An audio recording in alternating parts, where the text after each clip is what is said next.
Welcome back to another technical deep dive here in the debug zone.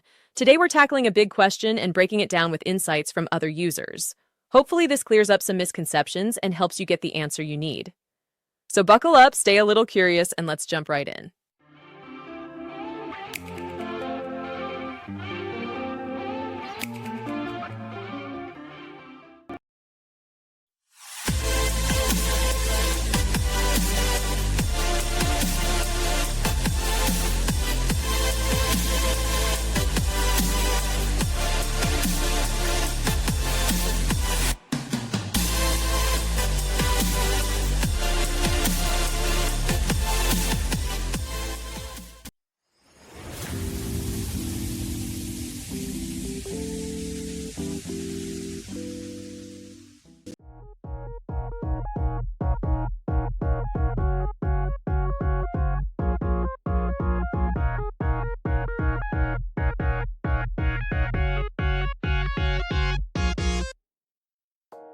And that's a wrap.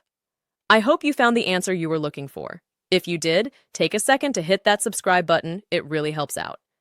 And let me know in the comments which solution worked best for you. See you next time in the debug zone.